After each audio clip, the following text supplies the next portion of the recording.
manpower, etc. Some of them are also very thinly manned, as I have said. In most cases, the DSOs have skeletal staff and somewhat undefined role, often restricted to advisory capacity only. So these are some of the lacuna of the present day dam safety organization. As in the morning was pointed out, the first program which was taken up basically at a national level was Dam Safety Assurance and Rehabilitation Project, or DSRP. World Bank assisted. This project was implemented during the period 91 to 99. That time 4 states, including the state of Odisha, were part of the DSRP, and at 33 dams were rehabilitated, and some basic facilities were provided at 182 dams. Institutional strengthening was also taken up under DSRP. Thereafter, the scheme or the project under which we are holding this international conference today is Dam Safety and Dam Rehabilitation and Improvement Project, which has been pointed out in the morning that it was started in April 2012. Initially, it was a 6 years program, but it has been extended by 2 more years actually, and now it will close in June 2020. The major purpose was improve safety and operational performance of selected dams, institutional strengthening, which is very important because today also for the expertise we basically depend on the international experts actually. There is a need. I am not saying that the need of international experts would not be there in the future, but there are organizations within the India, be it IITs or be it NITs or be it some other institutes like NIH and others. They also their institutional strengthening is a part of this organization or this program, so that in future, like for example, let's say if Odisha wants something, then unfortunately that didn't work out, but NIT Rourkela was also part of this institutional strengthening actually. The idea was that if the Odisha needs some support, then it did not go to a far-off institutions, it can rely on an institution within the state. System-wide management approach, as has been pointed out in the morning, these figures, 7 states have been covered, 223 dams, and the revised cost estimate of these projects are right now 3,466 crores. Again in the morning it says that I also said that it is not only the physical rehabilitation work which is important.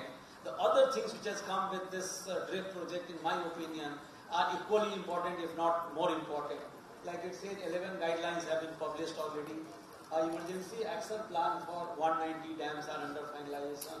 O&M manuals under updation for 198 dams. 3,900 officials have been trained through various training programs, both inside India and many of them abroad. And MOU has been signed with 9 premier institutes for their capacity building and advanced R&D. In addition to that, there have been some other achievements of this DRIP project. The seismic hazard assessment mapping for entire country, which is under progress. A web-based dam assessment management tool, which we talked in the morning, called Dharma, that has been not only developed, but it has been operationalized as well. In the morning, in fact, country director in the press conference was also saying this is a good practice for Odisha, because someone said that we had a practice about the water resource infrastructure in general, that we build the infrastructure, we do not operate and maintain it well, and then we have the necessity to rebuild. So it is necessary that we have adequate provisions in the budget for operation management, operation and maintenance of dams. Odisha is one state which has a dedicated budget line for O&M of dams. This is a good practice which other states should also follow. A greater emphasis in gender equity and empowerment, like some of the dams are being managed by ladies. In Odisha also has some good examples of some of the projects where water user associations consist only of the ladies. Many cutting-edge technology in dam rehabilitation, including underwater investigation using ROV, geomembrane, use of ultra-high-strength concrete, etc. has been introduced. In fact, some of them are showing, you could have seen them if you have seen the exhibition. Some of these companies which are operating under DRIP are also showing their products and technologies outside. Now, as in the morning I have told, we have planned for a DRIP 2 actually. So now basically we call it DRIP 2 and DRIP 3, but basically, otherwise becoming too huge a project actually. So we have divided for technical regions in 2 phases, but both the phases will have 6 years each. But the 2 years there will be operating overlapping period actually. So total period for this drip phase 2 and 3 would be 10 years. And already, in fact, today I was being shown that Department of Economic Affairs, Ministry of Finance, and Government of India has already kind of forwarded this proposal to the World Bank, and we all are very enthusiastic. World Bank team is very enthusiastic. We all are very enthusiastic that what we have learned from our DSRP and present drip, we take it forward to a larger number of dams and maybe a better technology. So it's 10 years, as I said, 2 phases, overlapping 2 years. It would be a bigger project actually because, in fact, it would be 3 times of the present drip, what I say, 3,466 crores, which is the revised estimates. It would be almost 3 times as big. We are going to have many more states who will be coming. Some of the states will be common. Some of the states will be coming on board for the first time actually. Some of the agencies also will be coming on board for the first time. So we will have 16 states, 2 central agencies, and as many as 687 dams would be covered. And even the selection of dams and all we are doing more scientifically this time. There have been an attempt to do a legislation on dam safety. The reason being, which I told in the morning, that even though we have dam safety practices and dam safety organizations, but there is no proper legal or institutional framework. So basically we want to give a legal and institutional framework.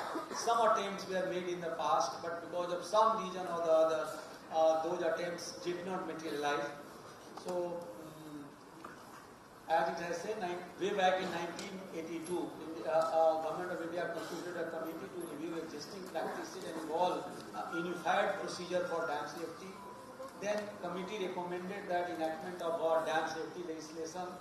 A comprehensive draft bill was prepared in 2002, circulated to the state for their comments. Then 2010, a bill was also introduced in the parliament, but it couldn't get passed. This was referred to joint parliamentary committee for a larger discussion. So there were significant changes in that original bill. This committee, which was there, they also the committee also suggested certain kind of amendments. The states also suggested certain kind of amendments. So with that amendment, a bill has been again approved by the cabinet in June 2018, and it has been introduced in the parliament in December 2018. So some of the things which we want to take forward, one of course is enactment of dam safety bill. Pending that bill also, we have to basically ensure surveillance, inspection, operation and maintenance of dam so that no disaster takes place. Continuous capacity building, as has said that Odisha has done, other states should also embark dedicated fund for operation and maintenance of dams. So thank you very much, and pardon me because for the glitches which was there at the beginning. And this is nothing which I have told you. Perhaps these things are known to almost most of the people who are sitting here. This was just basically to set the ball rolling. The more there are experts actually, people like me who are, though long back I also studied engineering, but I have absolutely forgotten. I am not a water man, and so even though somebody says that I have a lot of experience today, I am dealing with water. Before that I was dealing with petroleum and natural gas. Before that I was dealing with steel.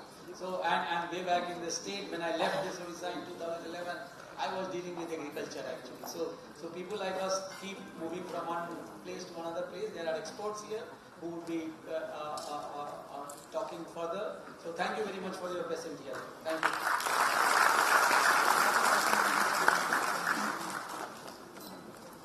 Thank you so much, Honorable Session Chairman Shri UPC, Secretary, Ministry of Water Resources, River Development and Canal Rejuvenation, Government of India, for your presentation. Ladies and gentlemen, once again, I sincerely apologize for the technical glitch that we faced at the start of the session. Our next speaker is an eminent expert from Spain. For topic of his presentation is Dam Safety Management, European Perspective.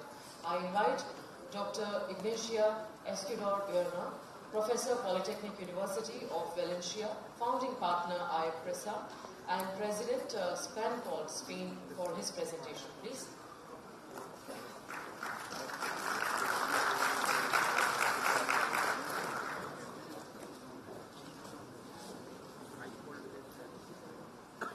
Thank you very much for hiring the podium. That's really helping some of us, not all, some of us. And thank you, Mr. Secretary, and thank you to all the audience. Yes, I would like to say that you could move it a little bit. So there's plenty of animations. Otherwise, I will be moving a little bit. Should be okay. So, first, in my affiliations, as you know, I've been introduced from Polytechnical University of Valencia and IPRESA, who is an international partner of this conference.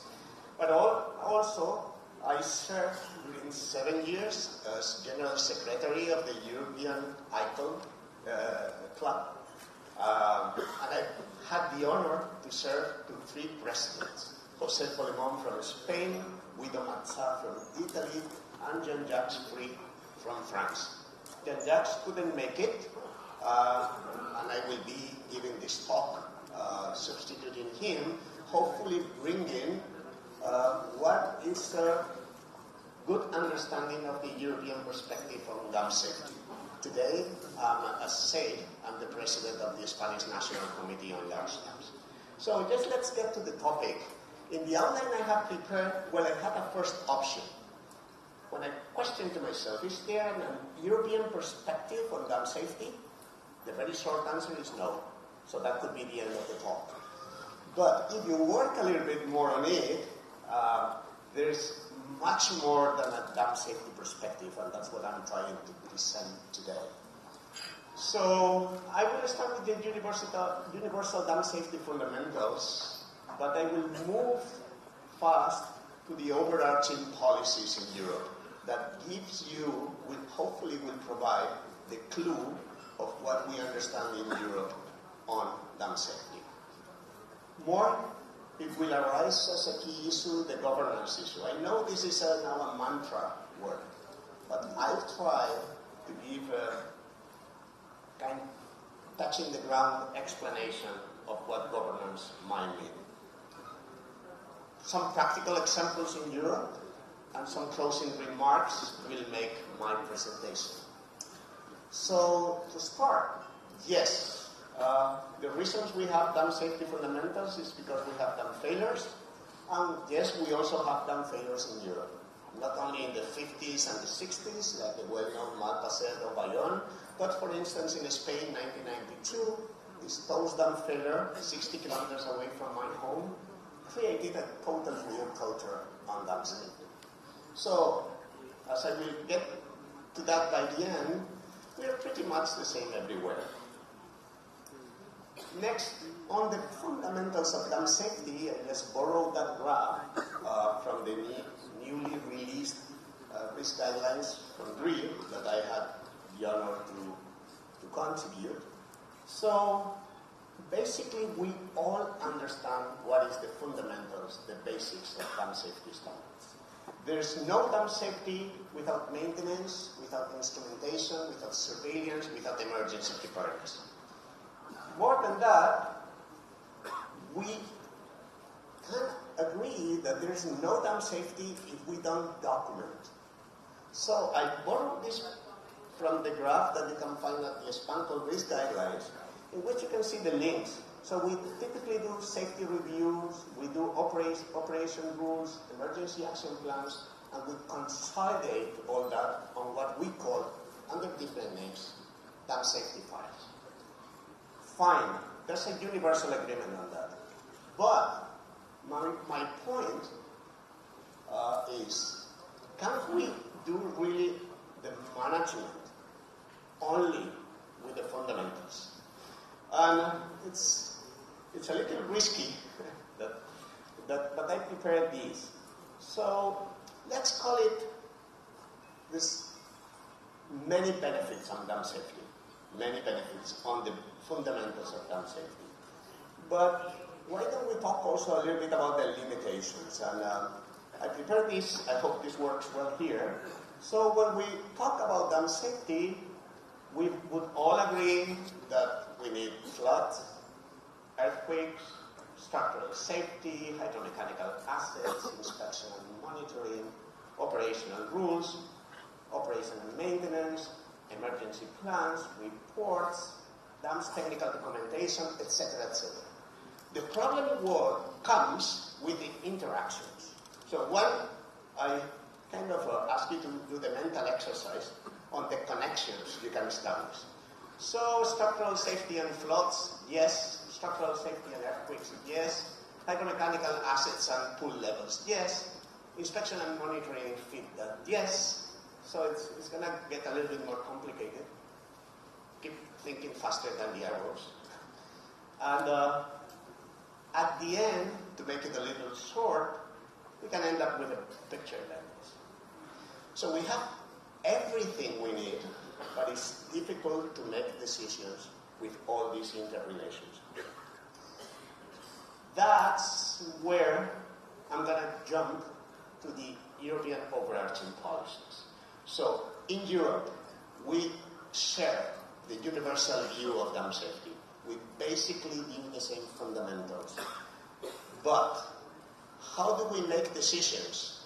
Unfortunately, I'm not going to give you a European perspective on the particulars of dam safety, but I'm going to give you some clues of how Europe makes decisions in fields that include dam safety.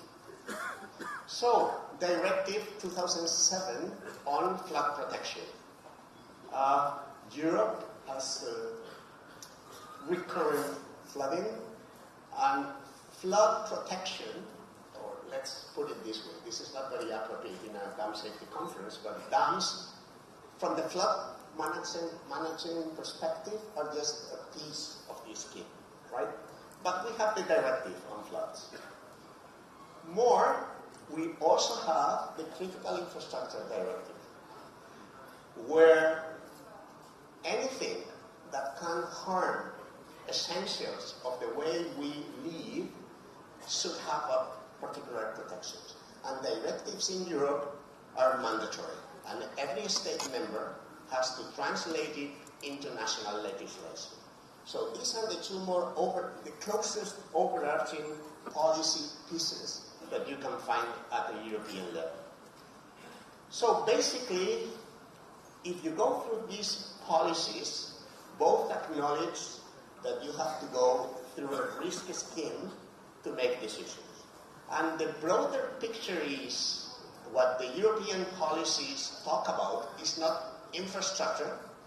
It's supposedly included there because infrastructure basically remains as a competence of every state member, but prevention, data gathering, water resources management, urban planning, all that is included in a bigger picture from the European perspective.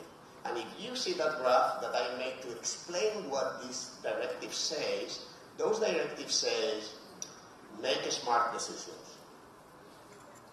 So it's not true that there is no dam safety view from a European perspective. It's just that dams are included in a bigger picture. More, the European Club of ICOL, which as I mentioned, I had the honor to be Secretary General for 7 years, you can find all the pieces of particular legislation on dam safety. But it is on the fundamentals. There's basically no piece you will find on how to align the fundamentals of dam safety with the higher level policy guidelines in Europe. So there is a gap there that either we feel it, either others feel for us. That's the point of view. More, we were conscious of that gap at the European Club meetings, and during the mandate of Guido Marchal, we at least to make us more visible in Brussels, we created the DAM Manifesto. So manifesto makes it clear that we advocate for, right? It's not an ambiguous term. And that was 2015, and you see, we had to talk about health, energy, climate. We made a number of references to climate change this morning already, environment, sustainable societies, and there was a call for a smart governance framework, acknowledging what? That we haven't fulfilled that gap between the higher level policy and the dam safety practice, at least not in a comprehensive way. So that you can find at our website, and also you can see that critical infrastructure, the concept of critical infrastructure applies perfectly to dams, even if it's not exactly recognized in the higher level policy, because energy, health, climate, environment makes us live the way we live. So, accepting now that governance is a key issue, let's go a step further. I was 2014, 2015 in Washington, D.C., one of the governance capitals of the world, and I prepared a number of works with I see one of the colleagues here in the first row. What is a smart governance is, let's say, whatever we do with our dam safety fundamentals, let's put it in service of knowledge. If we don't create, generate, incorporate, and apply knowledge, the fundamentals might be nice to have, but might not result in the change we want. So, the OECD defined in this context that emerging risks are those linked to critical infrastructure, and critical infrastructure needs smart governance. So that's a three-step connection that I'm going to connect a little better here with saying, again, back to a higher level policy in Europe. This is a white paper from the European Commission in 2001 on systemic risks. So yes, they don't say dams, but we all can understand that systemic risks are associated with water resources management, energy, and our dam system. So these are the keywords. If I had to say, what is the view of Europe? Is it do your work, do your fundamentals, but make sure you make decisions considering the following key terms: openness, participation, accountability, effectiveness, coherence, proportionality, and subsidiarity. We could do a conference on each of these terms, I'm sure. But you name it as you want. You name it management, you name it governance, you name it risk umbrella, you name it dam safety. But if you want to comply with a European perspective on how to deal with this matter, you should envision or incorporate this high-level concept. So some examples. Before the examples, a key remark, that's a paper I published with my colleague Eric Halpin, in which with infrastructure risk governance implementation is that we do real dam safety management when we decide what to do, what to study, what to invest, how to operate our systems. So let's see some examples. I got some examples in Europe, as it might look from outside that Europe is very uniform, but it's not. Europe is extremely diverse. So I got like 3 corners of Europe: Sweden, Albania, and Spain. And brought some, I'm trying to relate how decisions are made with the overarching principles that the European Commission wants us to achieve. Let's go for it.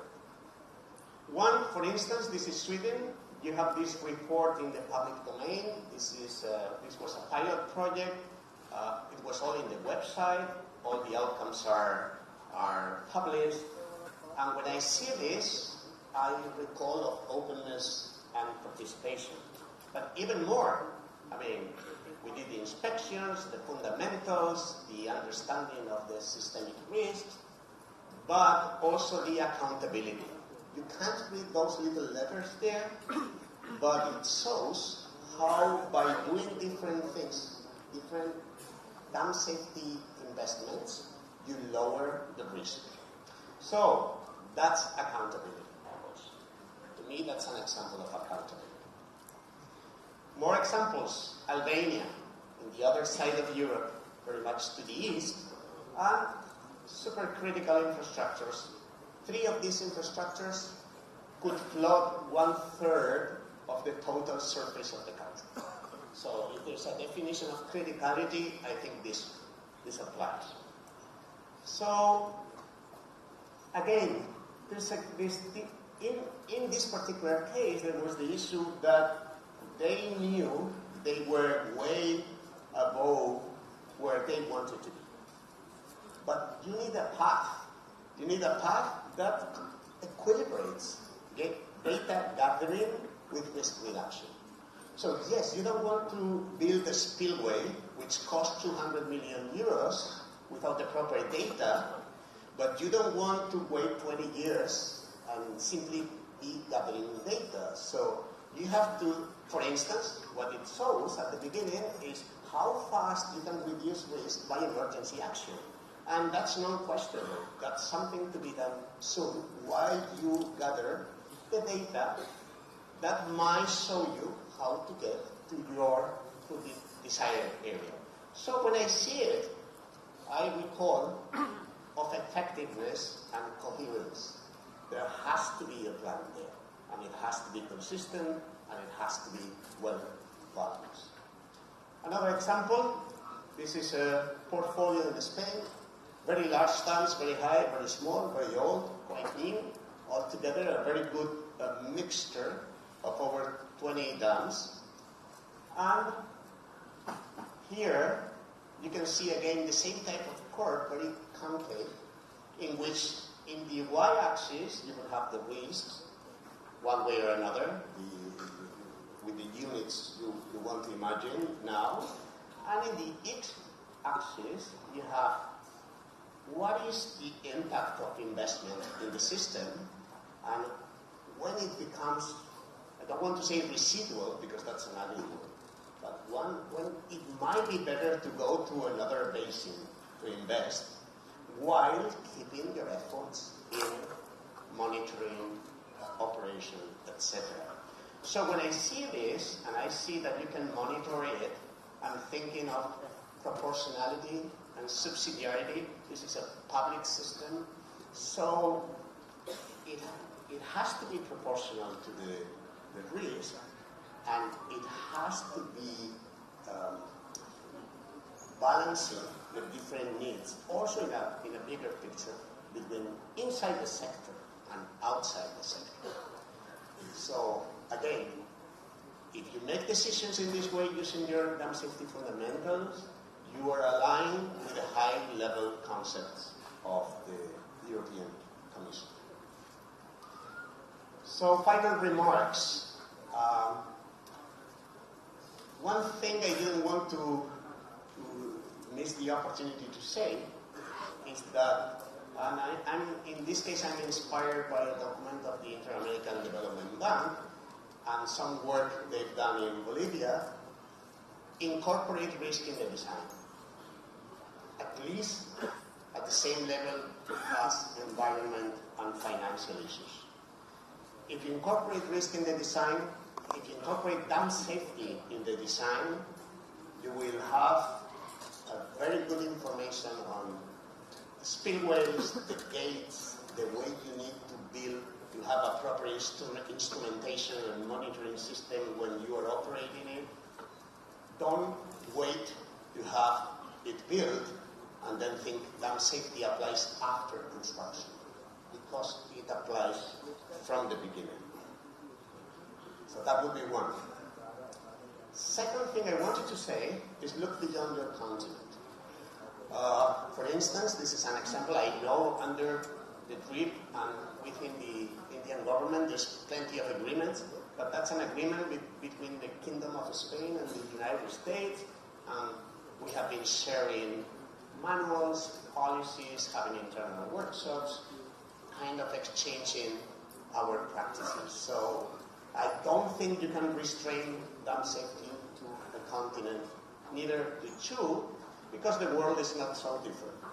So I also take the opportunity to announce that within incorporating or together with the Brazilian National Committee on Large Dams, there will be a special session in May devoted to the specific issue of dam safety with the participation of the USA, China, and Spain. I brought the example because it brings me more continents. And we are not so different. We might have the feeling that we are very different, but when we face decisions, the hesitation is the same. Do I have enough data? Is this robust? Is this coherent? Does this make sense? That can we equilibrate societal issues, economical issues, and equity issues? And how do we do it? That's a very common thing in the world. So basically, before I leave, I wanted to say thank you. I wanted to thank CWC. I wanted to thank, in particular, the DRIP director, Mr. Pramod Narayan. I wanted to thank Aegis. I wanted to thank all the colleagues I've met over last year, and let you know that I've been extremely happy to be part of the DRIP team in the last 12 months. Thank you very much.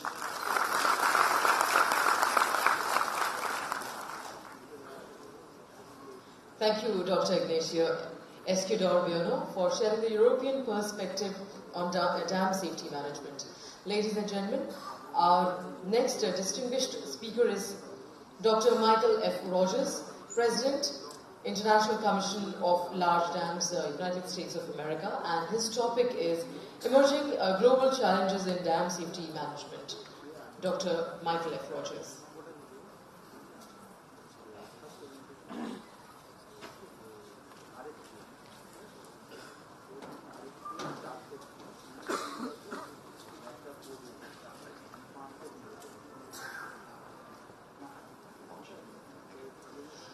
Well, good afternoon. Chairman, Excellency Yogesh Singh, thank you very much. Co-Chairman, Your Excellency Masood Hussain, Chairman, CWC. Co-Chairman Shri Jaina, Principal Secretary, and our reporter, Mr.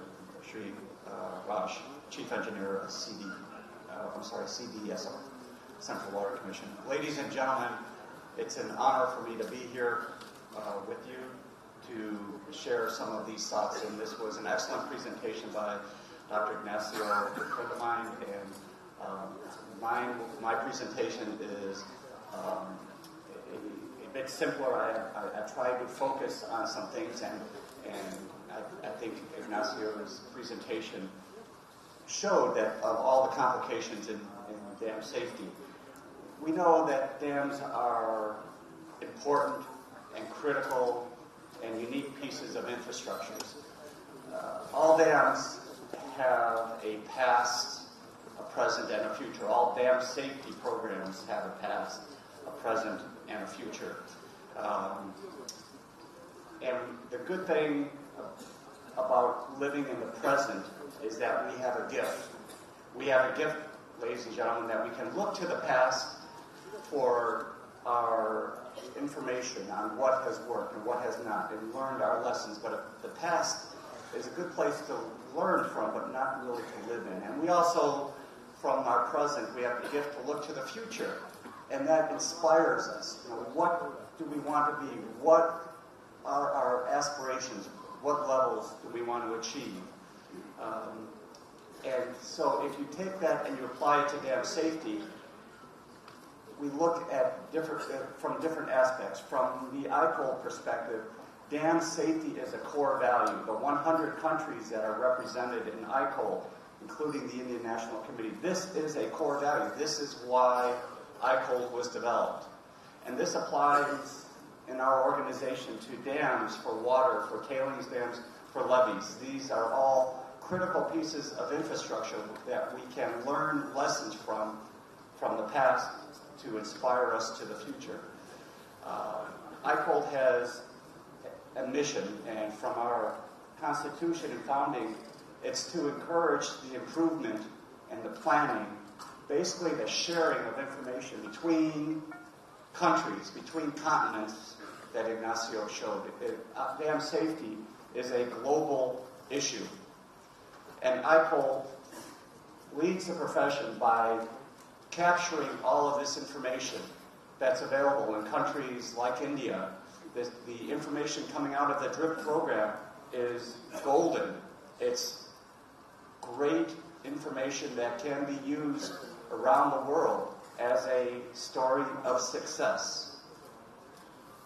We know that in our ICOLD registry we have more than 58,000 large dams from around the world. These dams are very important and they're spread throughout the world, and it's continuing to grow. And as they grow, our ICOLD mandate continues to grow. We have a dam safety technical committee that has a mission to share information and to collect a program for all committees, to make sure that all 28 committees within ICOLD are working toward the same thing. That is a wonderful objective within the organization, to develop guides toward action. What do we need to do in the future, and where are we going? So, the odds. We know that from history, the odds are in any given year about 1 in 10,000 that there will be a significant failure or near failure of dam around the world. With a portfolio of more than 58,000 large dams around the world, that's on average there could be 5 or 6 significant events in the world in 1 year. And unfortunately, we've seen that in the last year. As president, the very worst part of my job is to have to write a press release or to answer a question about what do you think about the dam failure in wherever. And I've had to do it 2 or 3 times already in my brief 6 months as president. This is not a good thing. So we need a focus, and we need to move forward. We know that there are different reasons for every accident. The Oroville accident that I was personally involved in is a 54-year-old dam. Worked very well for 54 years. And then on February 17, 2017, it did not work. And then the consequences of that are more than $1 billion, more than almost 200,000 people evacuated. The dam failure in Laos, more than 70 fatalities in July of last year. The smaller reservoir in Kenya, where still 41 fatalities. And the recent issue in Colombia, in Tuango, last May, that was a near failure. Could have been a lot worse, except for the exceptional efforts of the engineers and the construction people at that dam to avert a major disaster. And then just a few weeks ago in Brazil, the loss of the tailings dam and the loss of hundreds of people. These are totally unacceptable. So we have challenges. The theme of this conference and of my speech are what emerging challenges? What can come out of this bad news that can inspire us to improve ourselves? And I want to focus on three things. Ignacio showed you many different aspects of it, and to me it gets confusing. As a practicing engineer, I like to focus on some things I can get my hands on. So I offer to you 3 simple things. Life cycle risk. I think risk analysis, risk-informed decision-making is the key to the future. Being aware of aging. We know infrastructure is aging. We know that it's important. It serves people every day, but it's getting older, and it needs special attention. And then, as I mentioned in my opening remarks this morning, individual responsibility and accountability. Each one of us in this room has an individual responsibility toward dam safety. So starting with life cycle risk, there's a lot of confusing things out there. We look at uncertainty, known unknowns, unknowns, confusing. Conservative assumptions, regulations, structural measures, non-structural measures. And it kind of comes down to this. There's a traditional way of looking at things, which is very deterministic. What has worked in the past? What have we done? A rules-based approach to things. If X is happening, you do Y. If you have this condition, the factor of safety is 3. If it's a different condition, it's 1.2. These are very basic. They've served well to a point, but in this modern society, we can do better. We can be more adaptive, more open to what the real situations are, more open to what we're learning. Risk-informed decision-making, as Ignacio started touching on, is the key to the future. This has shown us where to invest and put our dam safety energy. From the very beginning, from the planning stage, look at the risks. Look at potential failure modes from the planning stage. Take those through design and through construction, and continue to look at that throughout the life of a project. This is not a one-time deal, one and done. It needs to continue and provide a direction and a priority for addressing dam safety. And then sharing those lessons learned. We've seen the unfortunate accidents and near accidents around the world. ICO provides an amazing forum for sharing that information. Last year in Vienna, we had 2.5 hours just talking about the horrible incident. And there were so many questions we had to keep going, and more questions after that. We need to learn about what went wrong, but also what went right on some things. There are some dams where we have very good information and very good success. The DRIP program is one of those success where things are working well, where there's good cooperation internationally that's coming and making a real difference on dams here in India. Aging awareness. We know that the dams are getting old. The average age of dams in the United States is 58 years old. It's easy for me to remember that because it's my age. And I know that at my age, I'm getting older and things are getting sore. And so we need more attention. Dams need more attention as they get old. And we need to pay attention to that. And dam safety risk management is a good way of doing that. Looking at that as part of an entire comprehensive life cycle approach.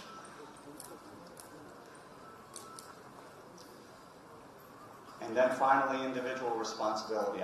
I mentioned this morning that I see safety of dams as really a moral obligation, an absolute accountability to each one of us. Anyone who looks at a project, who has a part of a project, has an opportunity to make that project a better project. And by better, I mean a safer project. At any time, from the planning stage, to the funding of it, to the design, the construction, the operation, the maintenance, to walking the project as an inspector, and the project is 90 years old, and we look for what is going well and what is going right and what's going wrong.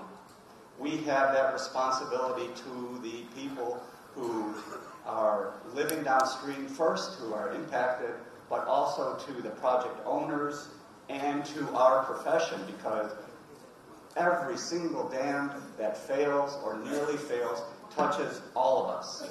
And I saw that the ripple effects, like a drop into water, the ripples go out all around the world. Our societies are so close that we see these things coming very closely. So what is ICOL doing? Well, we are working to prepare a declaration. This ICOL does occasionally when there is an opportunity to stand up, to say, this is who we are, this is what our priorities are, this is what we envision as our future as an ideal future moving forward, and this is what ICOL can do. So we're putting that together. We hope to have that for our ICOL meeting in Ottawa this year, in Canada, in June, as something that we can present and discuss at our meeting of 100 countries. And that we will have that to guide our path moving forward. So I'll leave you with my vision. I have a vision that the projects that we have now are safe, they're secure, and they provide a service for generations to come, for my children and your children and your children's children, and so on for generations. As an example, there's this wonderful dam in Spain, nearly 2,000 years old, that provides a wonderful example of good design, good operation, care, and maintenance, and it continues to provide service and water in a safe manner after 2,000 years. There's no reason that with the materials that we build our dams out of, concrete and earth and rock, that we can't have our projects lasting 2,000 years. So with that, I'll again thank the organizers of the committee for this opportunity, for this conference. It's been a real honor to share the stage. Thank you very much.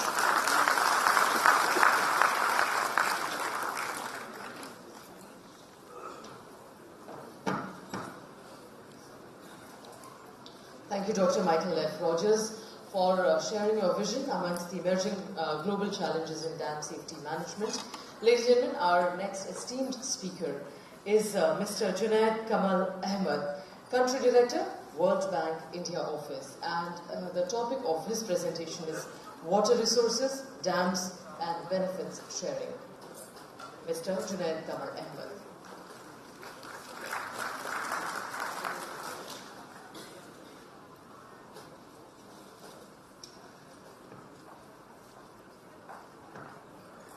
I used to teach public speaking when I was in university. And one of the lessons I always used to share with my student is don't be the speaker between you and lunch. But somehow, fate has always given me that challenge. So bear with me. You know what is the biggest, largest dam in the world? It's underground, groundwater. That is the biggest storage of water in the world. And if you go around the world and you ask the questions, is there a problem with groundwater? And you find, unfortunately, groundwater is getting polluted. And once groundwater gets polluted, it's not like a river, that the pollution can move, it's stuck. 2, groundwater is being depleted. It's not being recharged. For example, India faces a challenge where it gives out free electricity to farmers and pumping of groundwater happens. 3rd is you find that groundwater ownership is not clear, so you have a collective action problem. Now, if I ask you the question, how do you keep groundwater safe and sustainable? You and I can begin to talk about technology, we can talk about investments that can make groundwater safe and sustainable. But ultimately, we know that groundwater, its sustainability, its safety depends on governance, management, accountability. Things that are the soft part of the world that you can't put your hand in, because you can't put your hand on a system. You saw the technology there, right, in the workshop. You can look at that technology. That technology can make infrastructure smart. That smart infrastructure can tell you, hey, you know what? I'm under stress. Question is, who's listening on the other side, and who's going to take action?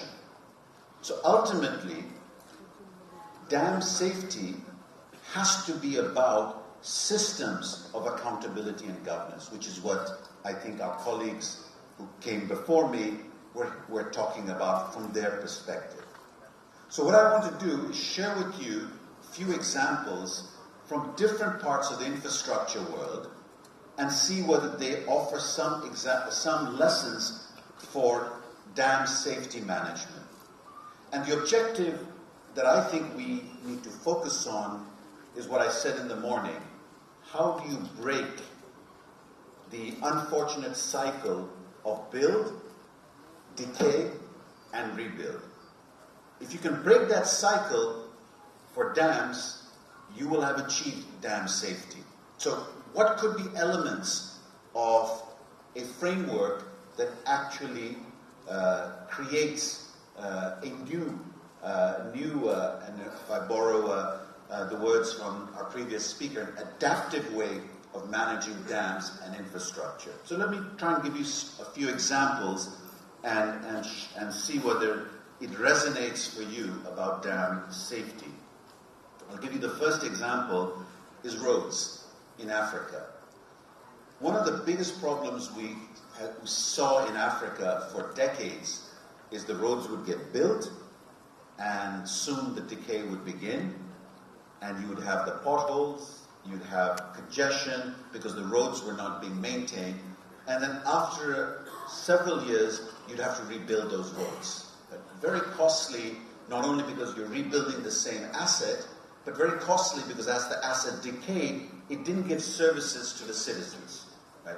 So what happened? Well, we recognized that one of the problems was there was no dedicated operations and maintenance fund. So what was introduced in Africa was Roads Fund. And the Roads Fund is a percentage of a cess, if you will, on gasoline, on fuel, right? It's a direct taxation on fuel dedicated to roads maintenance. We've had a dramatic shift in the way roads were maintained in Africa. Had a huge impact on economic benefits. The fact that Odisha has a line budget item on operations and maintenance of dams is an example of investing in the governance of dams that could make a difference. How do you finance operations and maintenance? The road is an example. What its counterpart is for dams is not clear. Some dams are multi-purpose and you have hydropower in it, so you have the goose that lays the golden egg right inside the dam, and you can use a percentage of the tariffs you collect to actually do the operations and maintenance. Others are storage dams for irrigation. You're not charging irrigation. You have to bring that money from general budget. Moment you bring it from the general budget, you have to begin to think about how do you protect that budget from being taken away at moments of crisis where some money is needed somewhere else. So here you're beginning to talk about if you will, the governance of budgeting O&M, right? One, I would say the first lesson that we get from infrastructure elsewhere. Let me take you to another example, the 24/7 example. What do I mean by 24/7? Unfortunately, South Asia, my country included Bangladesh, very few cities or towns give you 24/7 water. So Delhi, for example, will give you water continuously for 3 to 5 hours a day, even though it gets more water per capita than London or Paris. And so what people do is they'll put overhead tankers in their houses and they'll fill it up when the water arrives so they can mimic the 24/7. Right now, 24/7 is a very expensive way of managing water because when the water pressure falls in a pipe underground, all the stuff around the water comes into the pipe. You see, 24/7 full power water is a barrier. It doesn't let anything enter the pipes. Right? Once the pressure falls in intermittent supply, you get everything coming into the pipe, and then when the pressure goes up, all that stuff is deposited in your overhead tanks. Right? So it's a very costly way because it affects your health. Then you ask the question, why is it that, say, in Bangladesh, one of the big cities water provider agency gives intermittent water. Well, it's interesting. What happens is that the policymaker of that water agency, the regulator of that water agency, and the provider of the water agency are all one and the same. So there's no checks and balance in the operation of the water system. So if a chief minister of a state is both the regulator, is the policymaker, and is the chairman of the board, the pushes and pulls of that one ownership does not allow accountability to happen. So the question you have to ask for dam management is who regulates dams? Who owns the dam? Right? Who's the policymaker and who's the provider? So what's interesting is that there is no one management structure for dams, and there shouldn't be. Some dams are run by a state-owned enterprise. Some dams are run by a line department of a ministry. Some dams could actually be contracted out to private sector to run. Right? There are different forms of management. Not one management is better than the other. But what you do have to ask about each management is the regulation clear? Is the regulator arm's length from the manager? What you have to be clear is whether the policymaker is arm's length from the manager, or is the policymaker and the manager the same? Right? This separation of powers is probably the biggest challenge in infrastructure management, whether you're in the United States, in India, or you're in Brazil. Right? If the separation of policymaker from regulator, from provider is not clearly done, you don't have the accountability or the governance to actually ensure that your asset will be managed. Right? Probably the biggest lesson we learned from infrastructure around the world. Again, there was a time when the World Bank used to say that the best form of management is handed to the private sector. We've matured. We've come a long way in understanding that. If you go to Australia, Australia's federal government tells local government, you manage the separation. How you manage it is your own business. So Melbourne Water is interesting because you take Melbourne Water and it's a public agency that's split in three public agencies, and you have data about their performance clearly given out, so there's check and balance created by citizens. Right? So it's not the ownership that really mattered, it's the accountability of the management that mattered. Let me give you another example, and this is an example in railways. Many railways in the world, India included, if an accident happens, who investigates that accident is a part of the railway. It's not an independent entity that comes in and does the investigation of the railway and is able to put out an independent assessment of the accident. It's a challenge that if accidents happen, that lessons are learned so that you can begin to adaptively change the rules of the game as to why that accident happened. If you look at some of the examples in India in terms of dams, and if I can find the emergency action plan developed by Krishnagiri Dam, Tamil Nadu, made a huge impact in minimizing impacts downstream due to damage to one of the gates. So when you're doing an emergency action plan, these kind of separation of who investigates, what happens, who follows up, becomes extremely important. And I think one of the things that DRIP has to do is actually help create an institutional system where emergency action plans are really in the hands of those who can be held accountable. It's a very important separation that needs to happen. So another example coming out of rail of what could matter for dams. Let me talk about federal systems. This is a really challenging one. In a federal system, multi-tiered government is an ideal situation of separating powers. So one group can act as a regulator of the other group, while the other group or the other level of states can be the provider. The Bhakra Dam in India is a good example where dam operation and management is done by a board comprising of staff from 4 benefit-sharing states, Himachal, Punjab, Haryana, and Rajasthan, with a management oversight from the Ministry of Power, federal government. It's a very interesting organizational story where you have different states which in effect act as check and balance, as well as central government in the process. In a federal system, I think you do have to use the federation and its separation of powers as a way to inform how to bring governance and accountability into the management of dams. Let me take another example.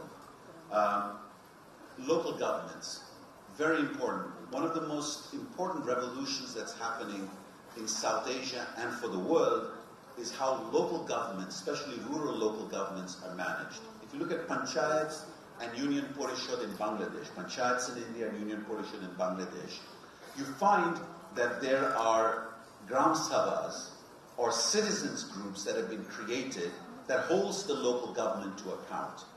That accountability to citizens is probably the most powerful mechanisms of breaking the cycle between build, decay, and rebuild.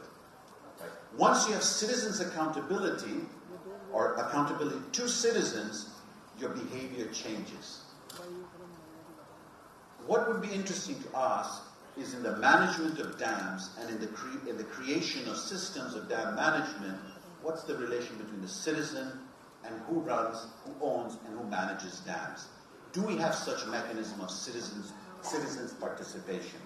I think it becomes extremely important to look at that as a mechanism of accountability. Perhaps the final example I would use, and again in a multi-tiered government with many states this becomes very important, is the learning that happens between states.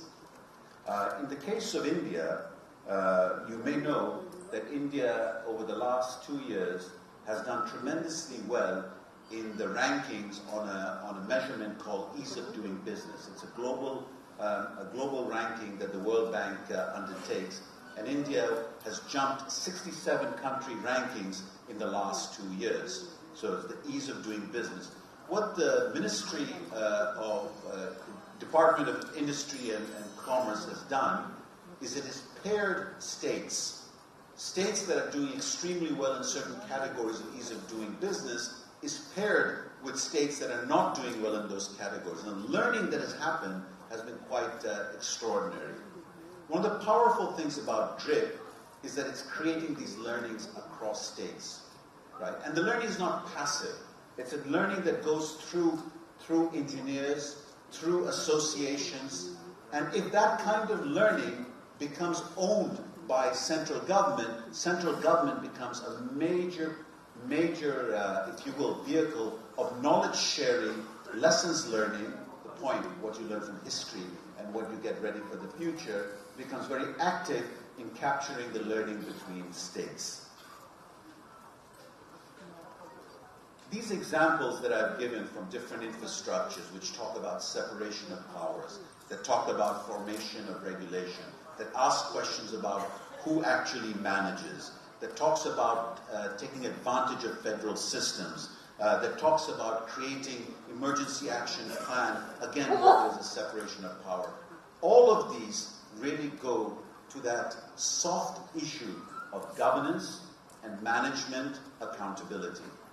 But ultimately, no matter what technology offers you, no matter what kind of investment you do, if the political economy of creating accountability is missing, you will not be able to achieve the goals of dam safety that are so powerfully embedded in Government of India's directions. And indeed, from what we heard of Europe and from what we heard from the chairman of ICLOC. It's a challenge, and that's where the real challenge lies, is how do you engage in the political economy of changing management system. for us in the World Bank, we began our journey as a development bank thinking finance was the challenge. We then turned it into, well, it's actually knowledge exchange is the challenge. What we now recognize, very humbly, that if we don't partner with nations to understand how their political economy evolves in terms of creating accountability, we will not be able to be a partner to support them. So DRIP, which we have been a partner, is about investing in state capability to actually manage dams. And we're a very proud partner of Government of India in what probably is the largest dam management rehabilitation program. The Secretary mentioned that the World Bank has now been asked to think about Phase 2 and Phase 3 of the program of about $1 billion. I'm very proud to announce here in front of the Secretary and all of you that we will enter the Phase 2 program.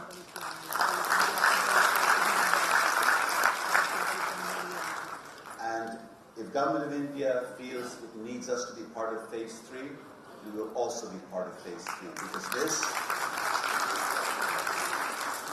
this investment in dam safety management is an investment in the economics of development of nations, certainly of India. Thank you very much.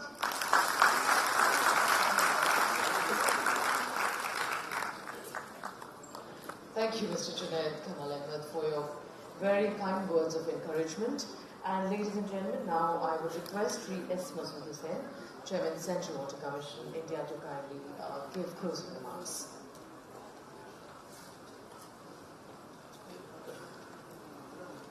Friends, already we have overrun the time. I will not take more than 1 minute. You can see the watch. I will not recapitulate what has already been said. I will not go through the summary of that. I will just pick up 5 or 6 observations during the inaugural and the plenary session. We had 4 very interesting and important presentations. I'll just give, based on these presentations in the earlier sessions and during the National Committee of Dam Safety meetings, state governments and dam owning agencies have to give due attention to the issue of dam safety management. Second is dam safety legislation in the form of dam safety bill is going to be very important for promoting the objective of dam safety in the country, in India. Third, incorporation of dam safety right at the design stage is very important in addition to the construction, maintenance and operation. And dams are for a long, long time. Earlier we had the concept of designing the reservoirs and dams of 100 years. Now it is given to understand that now there is a concept that dams are to be for a long time, especially in view of the siltation. So the new ways of silt management and the dams are to be considered infrastructure for a very long time, not for just 100 years. And dam safety as a core value, this has been one of the important points. And with that, I close my closing remarks. Thank you.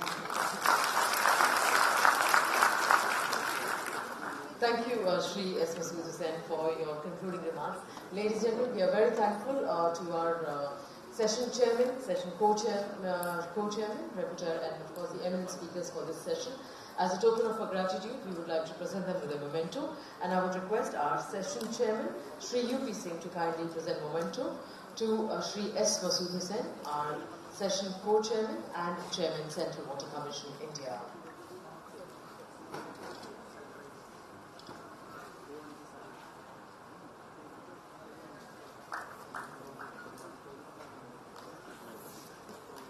Thank you.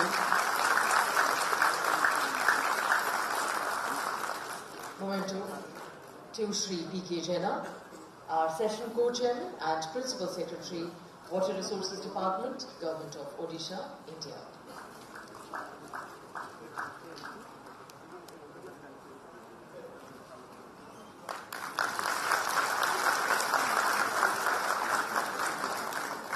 To the repertoire of this session, Sri Gulshan Raj, Chief Engineer, Central Water Commission.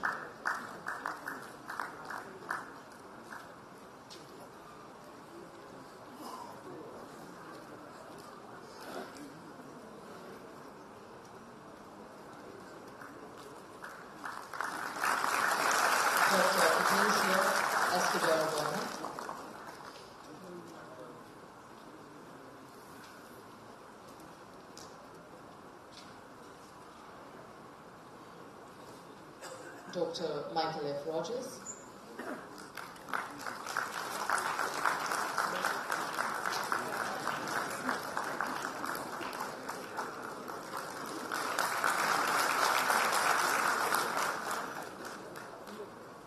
And Shri Junaid Kamal.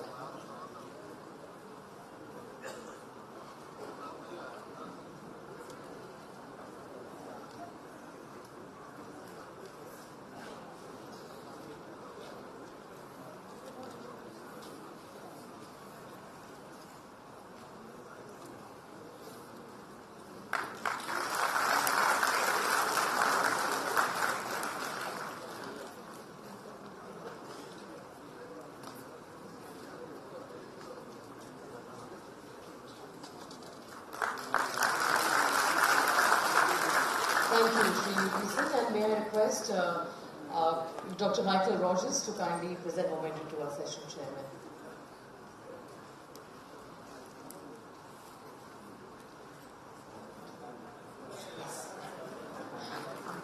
Thank you, Dr. Michael Rogers.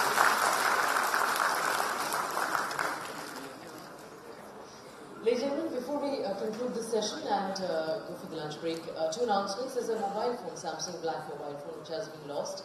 It belongs to one of the delegates. If anyone finds it, kindly contact on 94383-80911 or to one of the... And may I now request our eminent panel for a group photo, please. And I request the speakers also to kindly join us for this group photograph.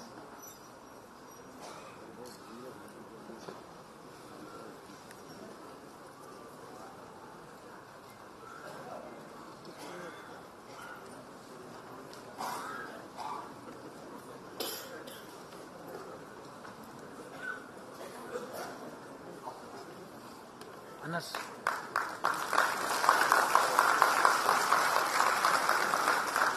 Thank you. Legend, we believe in Atithi Devo Bhava, so we are requesting all the delegates and volunteers from the state of Odisha to kindly wait till all the guests take their lunch so that we can manage the crowd. So we invite all of you to join us for lunch now. May I request all of you to kindly join us back at 2:15 for our next session, which would be our first technical session. Enjoy the lunch, and I once again request the volunteers and the delegates from the state of Odisha to